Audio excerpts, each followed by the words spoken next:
Mon podcast IMO.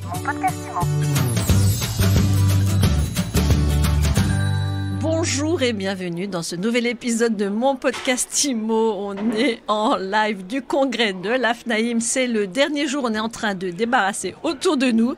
Et j'ai le plaisir de recevoir, il était temps, Eric Alouche. Bonjour. Bonjour Ariane. Eric, directeur exécutif du réseau d'agences immobilières ERA France, adhérent depuis de longues années à l'AFNAIM. Alors il s'est passé comment ce congrès ? Alors oui, nous sommes partenaires de la FNAIM depuis de nombreuses années, tout simplement parce que nous pensons qu'il est nécessaire d'avoir une voix et que cette voix soit forte, la plus forte possible, de manière à défendre notre profession. Il parlait d'une voix qui soit entendue par nos gouvernants. Voilà, donc la FNAIM porte cette voix avec évidemment les autres syndicats. Mais c'est vrai que la FNAIM a un rôle beaucoup plus visible que les autres syndicats.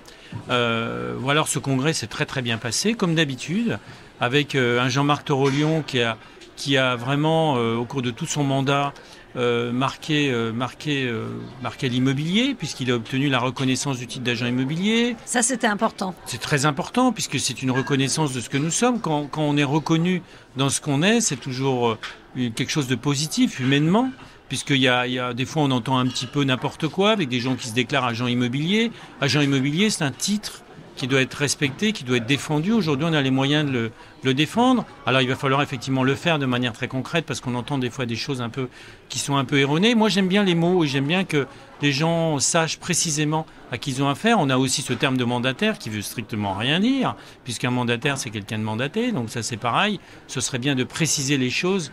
Il s'agit d'agents commerciaux, ce qui est un excellent statut. C'est pas un gros mot. Non, c'est pas un gros mot du tout, mais il faut éclairer les consommateurs sur la personne avec qui on est en face. Quand on a un agent immobilier, c'est pas la même chose que quand on a un agent commercial qui peut délivrer aucun conseil juridique, rédiger aucun acte. C'est pas la même chose. Et il n'y a pas quelqu'un de mieux que l'autre, c'est juste différent. Et il faut que le consommateur soit éclairé. Donc en tout cas, vous saluez le travail fait par Jean-Marc à la tête de la fédération. Qu'est-ce que vous attendez du travail syndical aujourd'hui, notamment en 2023 où le climat change? Que ça continue tout simplement, qu'on continue cette action constante, efficace, sans relâche, parce qu'effectivement Jean-Marc est un gros travailleur, son équipe a vraiment très bien œuvré pour cela. Moi je le vois régulièrement dans des réunions aussi du fichier Amépi, je sais qu'il est très dynamique. Et voilà, donc j'ai pas de doute que Loïc Quentin sera dans ses pas. En tout cas, nous sommes partenaires, toujours autant proches de la FNAIM et puis prêts à participer. Là, on nous demandera de participer, de soutenir, d'aider, de réfléchir aussi. Nous sommes prêts pour tout ça. Alors ça, c'est pour la vie syndicale et la vie économique. L'année prochaine, vous la voyez comment? Avec la hausse des taux, le retour de l'inflation, est-ce que tout ça vous fait très peur au niveau de l'activité? Non, même pas peur. Même pas peur parce que l'inflation, c'est effectivement quelque chose qui revient. Mais après, on a vécu une période qui est exceptionnelle, avec 1 200 000 transactions l'année précédente. Alors on s'est vraiment habitué à une absence d'inflation, à avoir un nombre de transactions qui monte. Donc on a été dans une situation extrêmement profitable, extrêmement agréable. Il faut savoir que rien ne dure en permanence. On ne peut pas être sur un cycle comme ça haussier pendant trop longtemps. À un moment donné, forcément, ça se calme. C'est ce qui est en train de se passer. Alors, est-ce que l'inflation est vraiment un problème? Non. Pourquoi? Parce que l'inflation, c'est bon pour l'immobilier. L'inflation, quand on achète en période d'inflation avec un taux de crédit à taux fixe, quelque part, on protège son patrimoine. Si on emprunte aujourd'hui 1 000 euros, on paye 1 000 euros par mois de crédit, on va se retrouver au bout de 20 ans avec on aura dépensé, je dirais, avec à 3%, 1 000 euros de crédit par mois, on peut emprunter 180 000 euros. D'accord ?